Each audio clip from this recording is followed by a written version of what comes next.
Bonjour ou bonsoir, mes sexophiles. Alors, comme promis, Miss Bleu Nuit retourne en classe.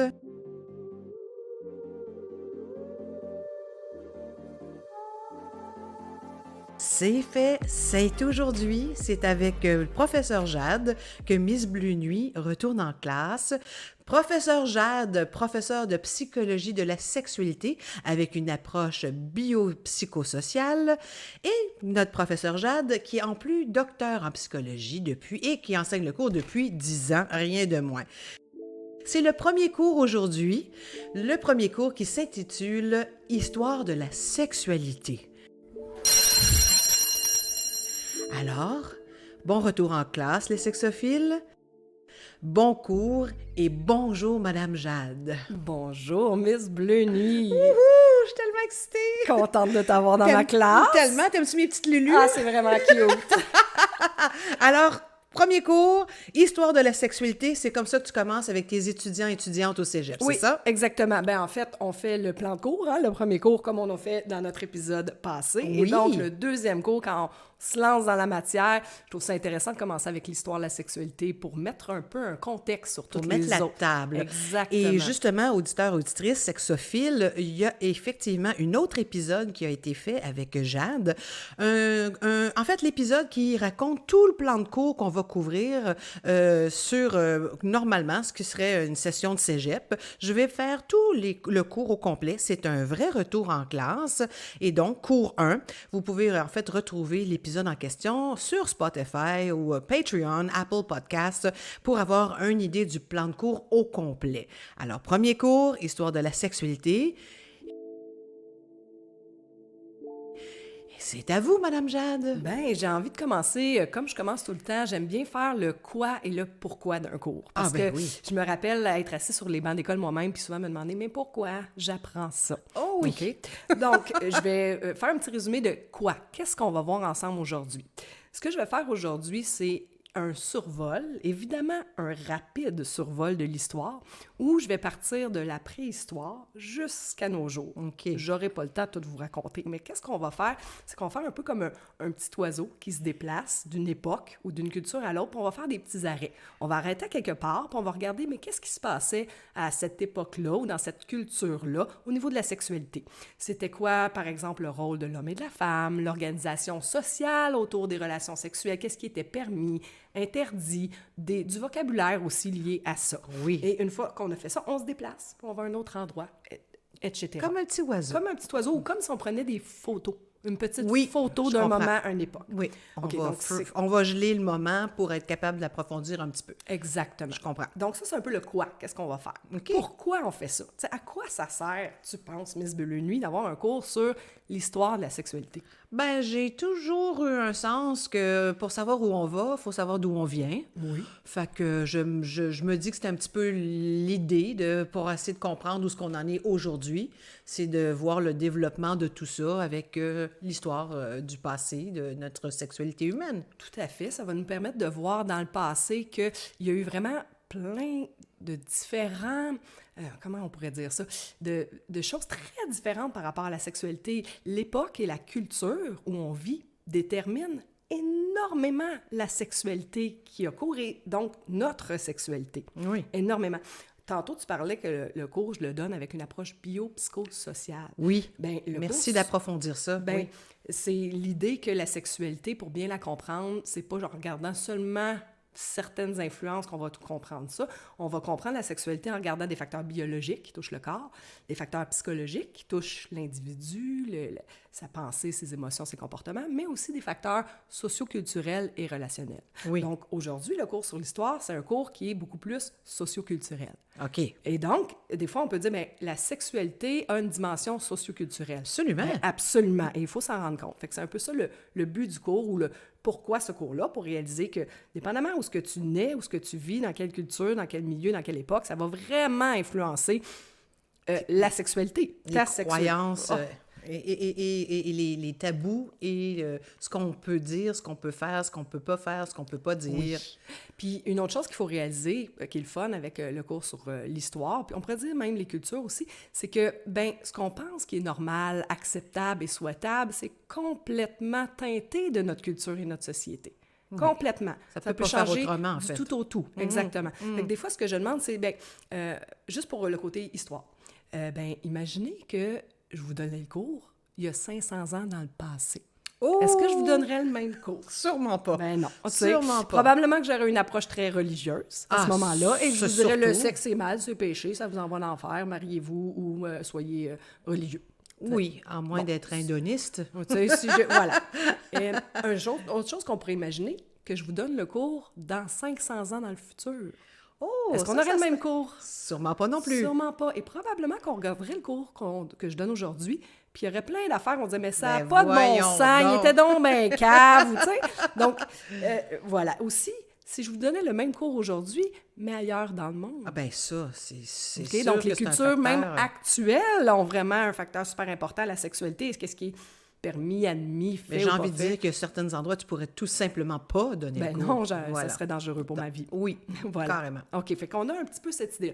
Un peu la seule constante, je trouve, qu'il y a par rapport à l'évolution de l'humain sur des choses humaines. Attends un peu, il faut quand même, je viens d'entendre ta phrase, là, ça serait dangereux pour ta vie. Ben oui. C'est incroyable quand même. Hein? Ben, il y a encore énormément de tabous sur la sexualité. C'est fou. Bien sûr. Tout juste, là, j'ai eu envie de prendre une petite pause là-dessus. D'où l'importance, je pense, de ce podcast et de la pertinence.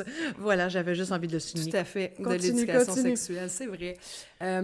Donc, voilà, tu sais, c'est important de mettre un peu la table pour ça, pour dire, la seule constance par rapport à l'évolution des choses humaines, notamment la sexualité, ben, c'est le changement. Ouais. Tu sais, c'est ça qui arrive tout le temps. Puis, Et l'importance du changement. oui. L'importance aussi de voir qu'il y a des mouvements de balancier. Ah. Tu sais, en faisant différentes petites photos, aujourd'hui, c'est un peu ça que j'ai envie de vous montrer. Il y a des époques ou des cultures qui vont vers une plus grande ouverture, une permissivité, des normes complètement déjantées par rapport à la sexualité. Ça, il y en a toujours eu.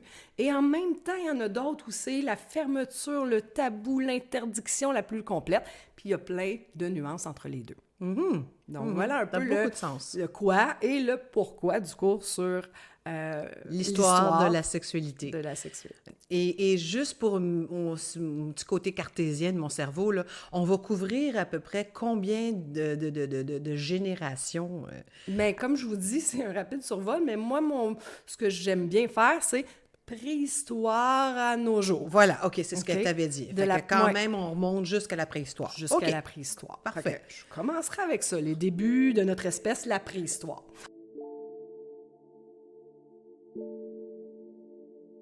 Ben, premièrement, ce qu'on Oui. sait de la sexualité à la préhistoire, Ouais. ben, on le devine. Oui, c'est ça. Parce que... On sait que ça se faisait parce qu'on est là. Ça, c'est exactement la blague que je fais d'habitude.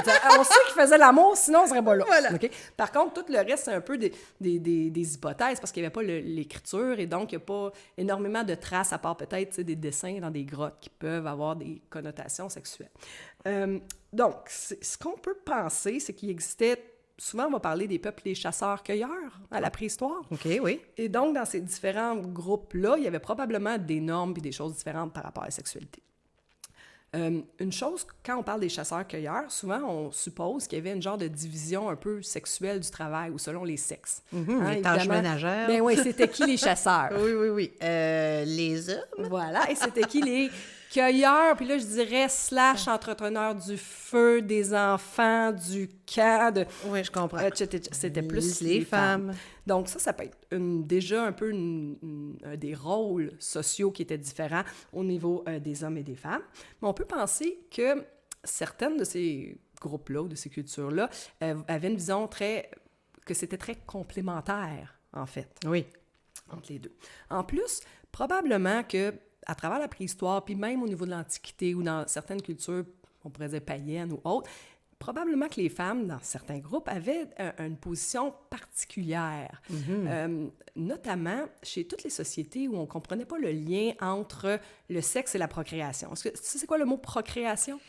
Le mot d'où il vient? Qu'est-ce qu'il veut dire? Parce qu'il y a beaucoup de gens qui ne comprennent pas forcément la procréation. En fait, tu as le mot pro, qui est le préfixe qui veut dire avant, je présume, puis création qui veut dire, créer, mais bon, c'est à peu près tout ce que je peux voir. Souvent, j'utilise ce mot-là, puis je me rends compte qu'il faut que je l'explique. Procréation, quand on dit la procréation, c'est la reproduction.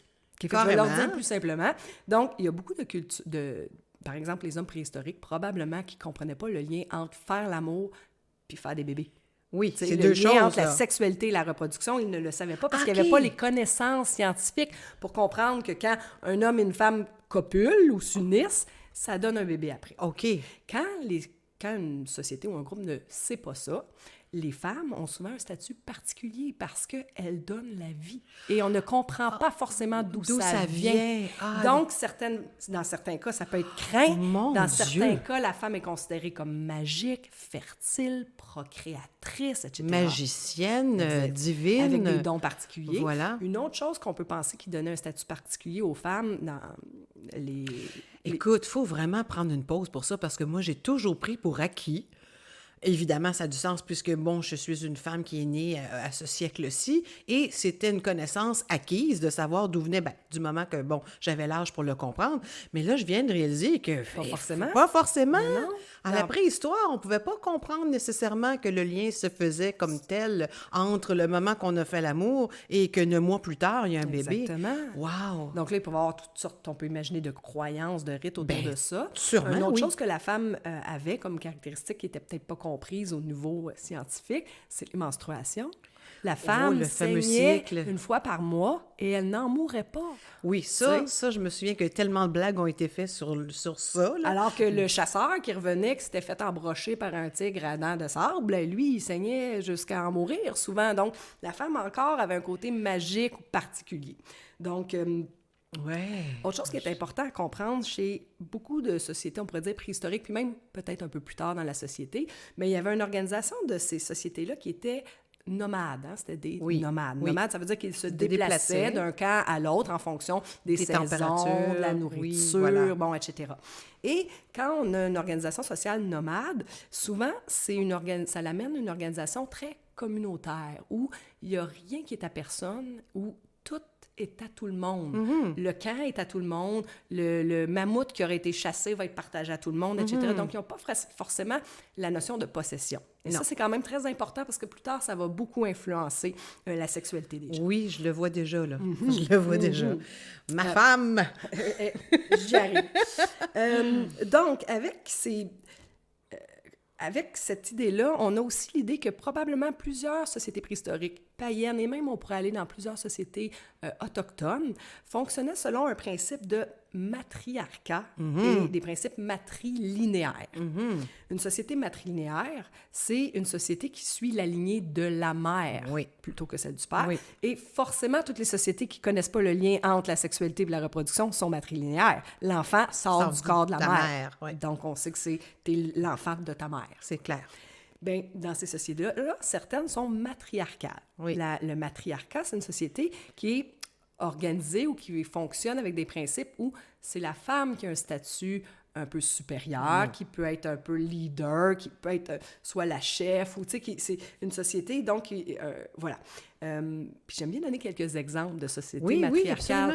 Il y a un excellent livre d'ailleurs qui est sorti récemment qui s'appelle « Les matriarches ». C'est merveilleux. La reporter fait un tour d'une dizaine de sociétés matriarcales autour du monde présentement. Parce qu'on s'entend qu'aujourd'hui, ce n'est pas la norme, le matriarcat. Oh que non! Voilà. Non. Je vais commencer avec les animaux. Oh! Il y a des animaux qui ont un fonctionnement matriarcal. Un que j'aime beaucoup citer en exemple, c'est les éléphants. Ah bon? Les troupeaux d'éléphants sont guidés par la matriarche, donc la grand-mère éléphant, qui sait où est-ce qu'il y a de l'eau, où est-ce qu'il y a les bons arbres, etc. Et même, on a observé que lorsque les éléphantes ont des éléphanteaux, je ne sais jamais comment accorder là, les féminins des animaux. Oui, c'est pas toujours évident. Mais lorsqu'ils ont des bébés, c'est les femelles plus âgées qui coachent et qui guident les plus jeunes à élever leurs bébés, etc.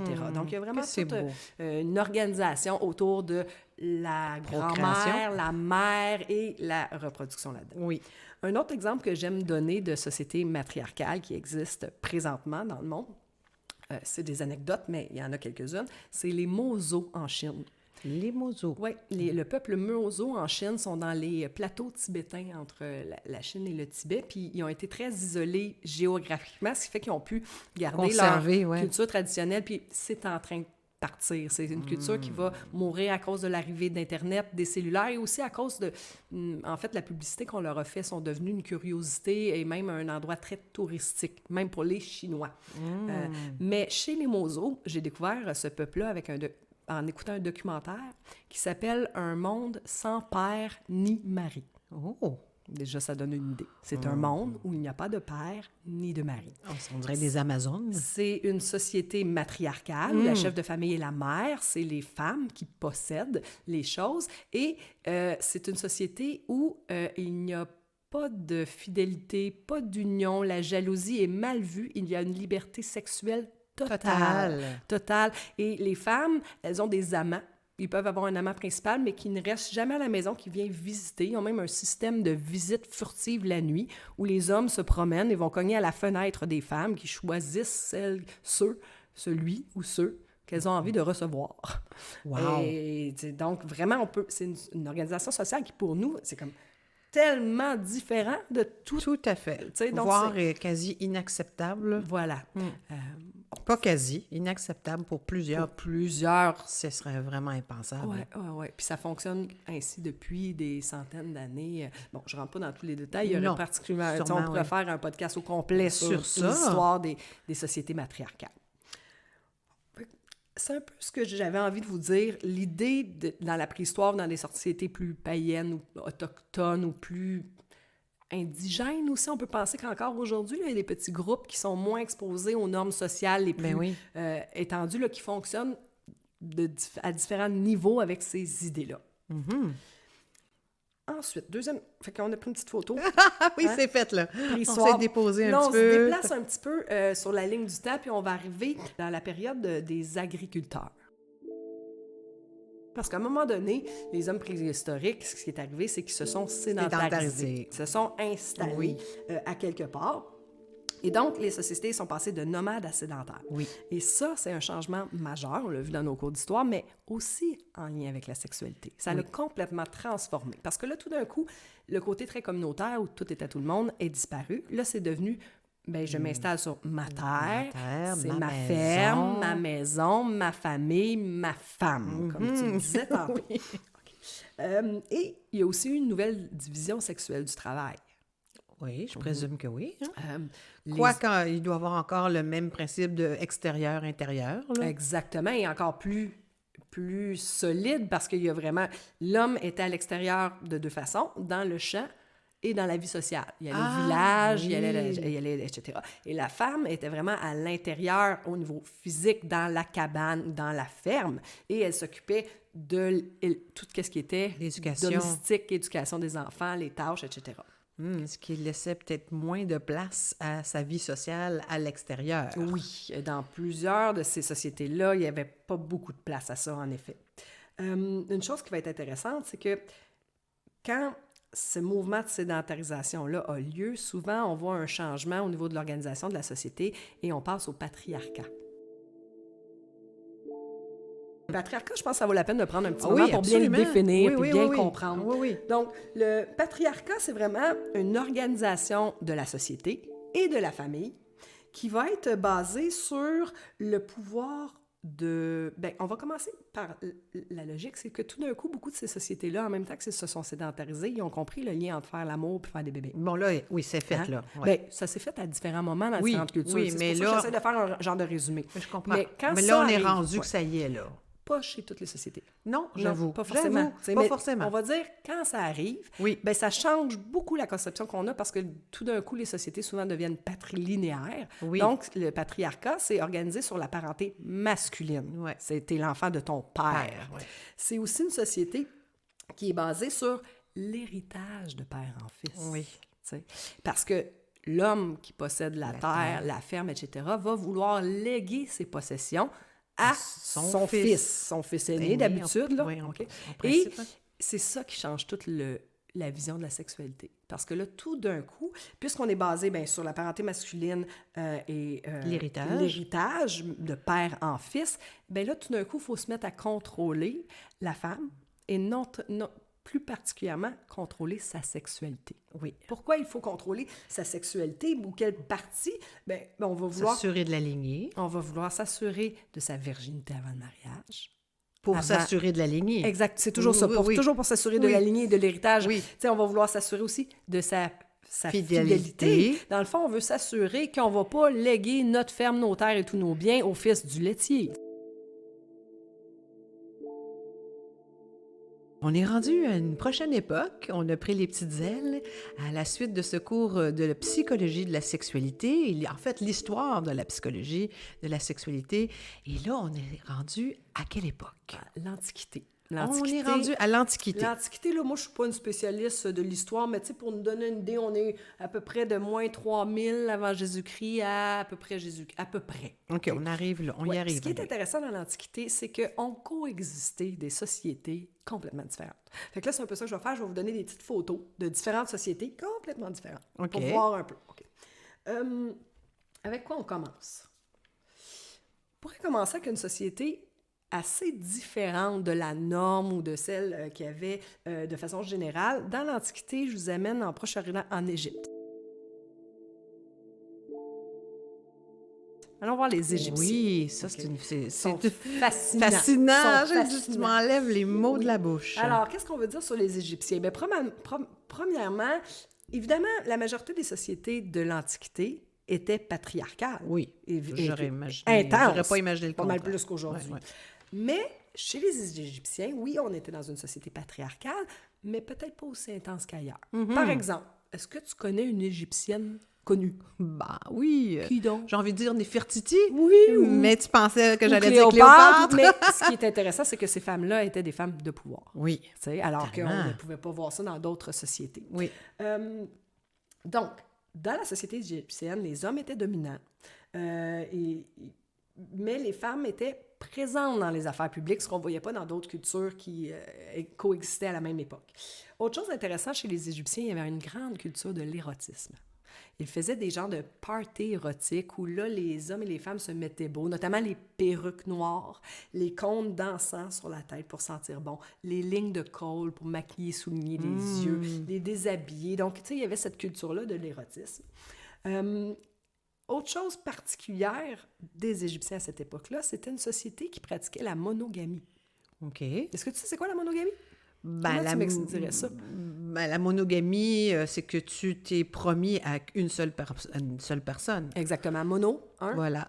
Gamie, ça vient de game, en grec, c'est union. Union. Donc, une seule union permise. Ça peut être des mariages ou pas. Je pense que les Égyptiens ne célèbrent pas le mariage, évidemment pas chrétien, là. Non. Mais un Égyptien se matchait avec une Égyptienne à vie. Ce qui n'était pas du tout le cas dans les autres sociétés. On en reparlera dans quelques minutes. Moi, j'aime toujours dire je suis monogame en série. J'aime celle-là. Donc, ils pratiquaient la monogamie. Autre chose qui était différent chez les Égyptiens, particulièrement les Égyptiennes, c'est qu'elles utilisaient, avaient le droit à la contraception. OK. La contraception, tu me disais qu'est-ce que c'est? Parce que dans mes cours, il y a certaines personnes qui ne sont pas sûres de qu'est-ce que c'est exactement la contraception. Ben, c'est d'éviter la reproduction. Exactement, c'est contre la conception. Okay. Voilà. Donc, les Égyptiennes avaient toutes sortes de méthodes de contraception, certaines un peu farfelues, mais certaines très évoluées pour leur époque. Et en plus, elles avaient le droit de les prescrire, c'est-à-dire qu'il y avait des Égyptiennes médecins à l'Antiquité. Okay. Des exemples de contraception qu'elles utilisaient. Elles s'inséraient toutes sortes de choses dans le vagin pour aller accrocher le sperme et la semence. Donc, ça pouvait être des substances collantes comme du miel, la gomme agar-agar. Ça pouvait être aussi des substances plus acides comme des excréments de certains animaux, crocodiles et autres. Là, ça, moi, je me dis, bonjour la vaginette. Oui, après, bonjour, oui. Mais propre, en tout cas. Puis, elles avaient, moi, ce qui me fascine, été jusqu'à développer des modes de contraception hormonale à l'Antiquité. Notamment, elles avaient découvert que certaines plantes contenaient, je ne sais pas s'ils savaient les mots, mais contenaient des substances qui mimaient les hormones féminines. Et donc, début de la pilule. Elles s'inséraient des cônes de grenade. La grenade contient de l'estradiol. Elles avaient même inventé le stérilet hormonal parce qu'elles prenaient des branches d'acacia, pour faire le stérilet. Et l'acacia contient des hormones de type féminine de plantes. Là. Fascinant. C'est pas eux qui sont arrivés avec les premiers condoms, avec les pots, les pots de boyaux d'animaux, je ne sais pas exactement, ça pourrait. OK. Et pour ceux que ça intéresse, qui voudraient aller un peu plus loin, il y a une excellente BD qui s'appelle Sex Story. Sex Story. Ah, c'est génial. Et justement, ça part de la préhistoire jusqu'à nos jours. Puis il y a plein d'anecdotes là-dedans. Je pourrais même pas toutes dire les anecdotes croustillantes là, qu'il y aurait. Mais puisque on est dedans, je me rappelle que sur Cléopâtre, il dit... Mais tu sais, c'est encore des genres d'imagination ou d'idées qu'on se fait, mais ça avait l'air que c'était toute une cochonne.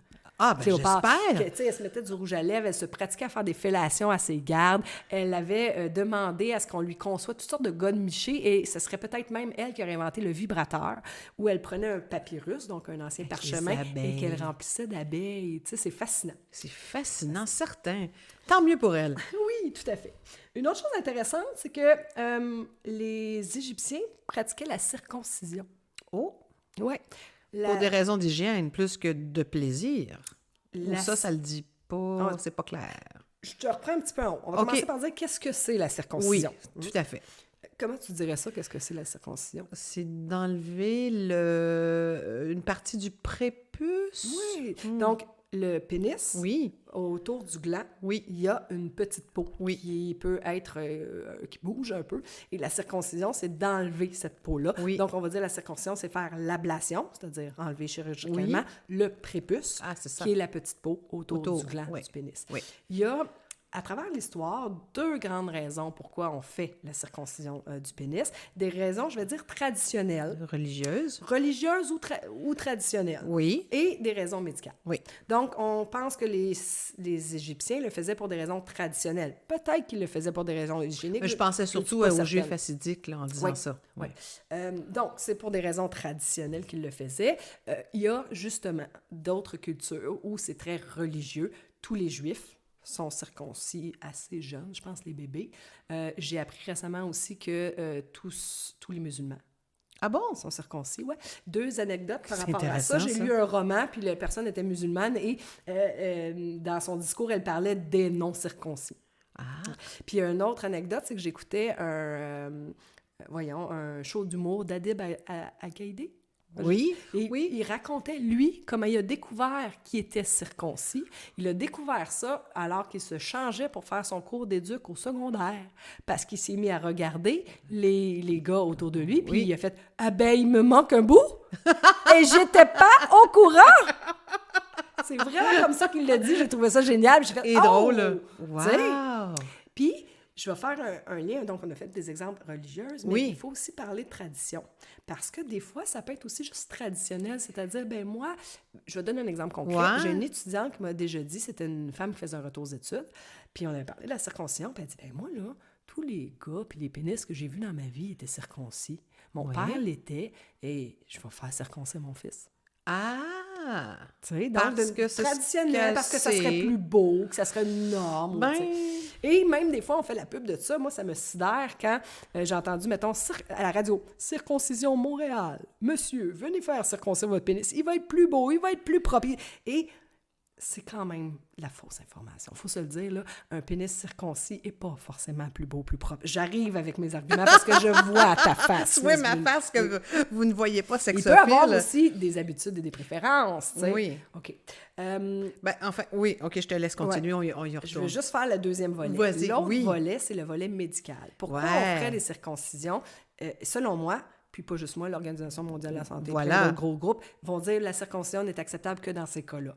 C'est quand il y a une raison fonctionnelle. Oui. Chez certains garçons, quand le bébé naît, le prépuce, la petite peau, est collée un peu sur le gland. Oui. Puis avec l'âge, elle va finir par devenir mobile. Oui. Et ça fait partie d'ailleurs de l'éducation sexuelle des garçons. Il faut leur montrer, tire sur ta petite peau, puis le nettoie bien autour du gland. Oui. Okay. Mais chez certains, cette peau-là peut être trop serrée. Oui. Donc, elle empêche de découvrir le gland, ou elle peut ne pas décoller. Carrément. Et là, dans ces cas-là, en effet, c'est un cas de circoncision parce qu'il peut avoir des difficultés d'hygiène, mais avec un prépuce normal, il n'y a aucune difficulté d'hygiène si on enseigne à bien nettoyer le pénis. Voilà. Il peut aussi avoir des difficultés, notamment au moment de l'érection, ça fait mal, au moment des relations sexuelles, etc. Voilà. Puis, le prépuce, ce qu'il faut savoir aussi, c'est que c'est une des parties les plus sensibles du corps de l'homme. T'sais? Parce que des fois, on se pose la question, tu sais, Est-ce que c'est circoncis, plus non circoncis, sensible? plus Oui, fun, non. T'sais, moi, j'ai toujours c'est pensé très difficile à savoir parce que beaucoup de circoncisions ont lieu chez les bébés, donc ils ne peuvent pas comparer. Je vais te donner une anecdote. Moi, j'ai un étudiant, quand j'ai donné un cours à un moment donné, qui a levé la main, il dit, ben moi, je peux vous dire, parce qu'il dit, moi, j'ai eu un accident de pénis. À 22 ans, j'ai eu une circoncision. On perd énormément de sensibilité. Oh, Fait que ça aussi, c'est intéressant à savoir. oui, moi, t'sais. j'aurais pensé que c'était l'inverse, tu vois, qu'une fois que le prépuce est retiré, qu'il y a plus de sensibilité parce qu'il y a moins de peau. C'est ça, une le peau pareil. hyper énervée et qui est mobile et qui donc aussi frotte. Tu sais, la peau en tant que telle a une sensation, j'en ai pas, mais je crois, et elle frotte sur le gland. Alors que quand tu enlèves cette peau-là, ben là, le gland est exposé à la friction. D'où Il le peut fait qu'il est devenir plus sensible. Mais il peut devenir un petit peu plus résistant aussi. Ah oui, c'est bien trop vrai. Tu sais, on pourrait passer à même genre d'exemple, mettons, une fille qui va se faire une épilation intégrale. Ben, tu sais, au début, c'est très, très sensible, les frictions des pantalons, mais éventuellement, on s'habitue. Oui. C'est ma logique. Oui. Je peux me tromper. Non, mais ça a du sens. Ouais. Oui, c'est sûr que quelque chose qui est exposé puis qui est frotté continuellement, à un moment donné, ça se désensibilise. Là. Ça va de soi, parce que sinon, ça serait insupportable. Là. Voilà. Donc, OK. les OK. Égyptiens faisaient la circoncision, mais aussi les Juifs, les musulmans, etc. Pour des raisons... On Pas pense trop traditionnel, OK. aux religieux. Ou OK. peut-être aussi, tu sais, puis il faut faire super attention parce qu'il y a des discours, moi, tu sais, par exemple, on dit qu'un pénis circoncis, il y a moins de risque d'attraper des ITSS. Oui. Tu sais. Il y a même des endroits, je pense en Afrique, où ils font la circoncision dans ces buts-là. Mais je suis pas d'accord. Hey, faites la promotion de la protection sexuelle et du condom. Parce que si tu as un pénis circoncis, ça ne garantit pas que tu ne pogneras pas aucune ITSS. Absolument. Au contraire. Tu sais. Absolument. Tu sais, ça donne une fausse idée de protection. OK. Qu'est-ce qu'on veut dire d'autre sur les Égyptiens? Dernière petite anecdote intéressante, ou peut-être deux. Les Égyptiens avaient une conception particulière de la masturbation. Tu sais, ils étaient vraiment en porte-à-faux par rapport à ce qui se passait autour d'eux. Eux, ils considéraient la masturbation comme quelque chose d'extraordinaire. Et ça venait... Avec raison. ça venait de leur mythologie. Tu sais, eux, il y avait plusieurs dieux, mais dans leur mythe de la création du monde, le monde avait été créé à partir de la masturbation d'un dieu. Et quand il a éjaculé, pouf, Big Bang. Ben, tu sais, je le mets voilà, leur vision, c'était ça. Donc, ils encourageaient, j'imagine notamment les hommes, à se masturber. Et il y avait même des pratiques rituelles là, où, mettons, le pharaon faisait une masturbation traditionnelle à chaque année dans les eaux du Nil pour redonner la fertilité à toutes les terres d'Égypte. Wow, ça, c'est quelque chose que je pourrais voir en fantasme avec mes moments de masturbation personnelle. Oui, mais tu sais, je t'en donne d'autres images aussi. Ah oui, donc? Il était très pro-phallus, c'est-à-dire que... société phallique. Oui, très société phallique. Tu sais, les pharaons, tu sais, sur le cercueil d'un des... ils faisaient un genre de culte du phallus. Sur le cercueil d'un des grands pharaons, on avait lu « Osiris est le maître du phallus et déflorateur des femmes pour l'éternité ». Oh! Ramsès a fait couper le sexe de tous ses ennemis morts au combat et ses effets livrés. Oh! Comme trophée. Il a pris leur force et leur pouvoir. Eux n'avaient pas des eunuques, justement? Probablement, je vais en parler un peu dans d'autres cultures, mais l'eunuque, c'est intéressant. Probablement, tu sais, moi, je ne connais pas, on s'entend, là, je ne suis pas une spécialiste, je ne suis pas une historienne. Fait que je donne des idées, c'est pour ça que je dis que je prends des petites photos, puis c'est peut-être pas tout à fait... accurate, en défaut d'un meilleur mot en français. À chaque fois. Voilà, mais l'idée, ce qu'on veut garder, c'est l'idée générale. Oui, que je ça comprends. Dépend. Bon, oui, absolument. C'est un survol. Tout à fait, tout à fait. Fascinant, cela dit. dit. Les Égyptiens, c'est fascinant. J'arrête pas de dire ça, mais je pourrais vous donner un cours de 45 heures juste là-dessus. Juste sur ça. Ah oui. Donc, si on part ensuite des Égyptiens, mais justement, allons voir un peu plus autour d'Israël, Palestine, avec les Juifs. Oui. Puis quand je dis les Juifs, il faudrait faire une belle grande phrase qui est « le peuple juif de l'Antiquité à cet endroit-là ». OK, c'est fait. C'est fait. Ça fait que là, je veux dire juste juif, mais c'est ça que je veux dire à chaque fois. Fais référence à ça. Exactement. Parfait. Bien, on sait, il y a eu comme deux époques chez les Juifs pendant l'Antiquité. Au début, la sexualité servait à faire des bébés, mais aussi pouvait être réalisée dans le plaisir. Okay. Puis, ensuite... ça a changé, ça a vraiment changé. Puis, ce que j'ai compris aussi de l'histoire, c'est que ça a été justement avec l'exode des Juifs. À un moment donné, les Juifs ont été expulsés Oui, d'Israël. la mer Rouge, Ouais. tout Puis le là, falbala. Ils ont traversé, Oui. ils sont allés voir les Égyptiens. Puis là, quand ils ont vu les parties d'érotisme, la masturbation, tout ça, ils ont fait « Mais c'est des fous sexuels, il ne faut pas se donner de la liberté sexuelle parce qu'on va aller dans l'excès comme les Égyptiens. » Et donc- là est apparue une deuxième époque de répression sexuelle, où là, la sexualité était considérée comme plutôt mal, où elle ne devait servir qu'à la procréation. Oh! C'est de là que ça vient, la peur de la décadence. Souvent, c'est ça. Puis dans leur vision aussi, l'homme possède la femme d'une façon très, très poussée là, dans les traditions juives là, très Oui. extrêmes. Et la femme est considérée plus sexuée que l'homme. Donc, il faut la couvrir, il faut La cacher les protéger cheveux. d'elle-même, de son Non, plaisir. il faut même protéger l'homme de son sex appeal et de sa sex drive. Oui, c'est ça. Ouais. Ah, OK, c'est plutôt la protéger des autres hommes. De de son la rendre- démon intérieur sexuel. Elle est très sexuée. Ah, c'est ça! Ouais, c'est ouais, ça. ouais. Donc, la protéger d'elle-même. Oui, Oui, notamment. OK, ça, j'avais bien Et compris. donc, dans cette deuxième partie-là de l'histoire des Juifs dans l'Antiquité, ben, c'est la sexualité dans le mariage seulement avec la monogamie. Ben oui. Mais juste parce que tout à l'heure, on a parlé justement de la partie où on a la sexualité dans le but de reproduire exclusivement et une partie de la sexualité dans le but d'avoir du plaisir. Pourquoi, à un moment donné, justement, c'est devenu important d'enlever le plaisir dans la sexualité? Ben, parce que c'était le contrôle patriarcal. Tu sais. Et en même temps, tu te tires pas un peu dans le pied? Je veux dire, si ta partenaire a du plaisir, il me semble que tu peux en avoir plus de plaisir. Si le plaisir féminin était nécessaire à la reproduction, Miss Bleu Nuit, là, on n'aurait pas un problème de surpopulation sur la Terre. OK. Tu sais, c'est-à-dire qu'on n'a pas besoin de faire jouer la femme pour faire des bébés. Non, Tu sais. ça... Mais je pense que si j'avais Mais moi, je pensais à ta plutôt- question, le oui. plaisir général, Ouais. ça a vraiment été une question religion, contrôle, péché. Tu sais, Ouais. puis peur de l'excès, de la décadence. je pense. C'est ça, plutôt plus que... Il doit y avoir parce que plusieurs moi, j'ai facteurs. toujours trouvé que, dans le fond, tu sais, on a parlé de double standard tout à l'heure, puis de straciser les femmes qui aiment la sexualité, mais j'ai toujours trouvé que les gars se rendent pas service. À ce moment-là, tu t'enlèves la possibilité d'avoir d'autres partenaires, d'avoir la possibilité d'avoir des partenaires qui vont être beaucoup plus émancipés, beaucoup plus épanouis dans leur sexualité, d'avoir envie de le partager. Tu me donnes envie de te montrer quelque chose qui va pas te donner du fun à toi. J'ai toujours trouvé ça Je suis bizarre. d'accord avec toi, mais si on met des lunettes patriarcales, Oui. le sexe ne sert pas à avoir du fun. Il sert à faire des héritiers. Basta. OK. Tu sais. Ouais, c'est ça. Et puis il faudrait pas trop que ça soit le fun parce que tu vas avoir le goût d'aller ailleurs, faire des bâtards ailleurs, tu vas avoir le goût... Autant pour l'homme que la femme, tu sais. Mais là, en fait, je viens de me répondre à ma question parce que je viens d'avoir l'image de la maman et la putain. Rendez-vous pour un deuxième. Cours pour ce retour en classe que j'apprécie encore une fois tellement. Ah, allez, alors, c'est la cloche? Hein? Allez, dans la cour d'école, on se retrouve. Allez en paix, comme je dis à mes étudiants. Oh, tu vrai? Tu leur dis ça? OK. Alors, merci encore, Jade, et puis à bientôt pour un deuxième cours. À bientôt. Ciao, ciao.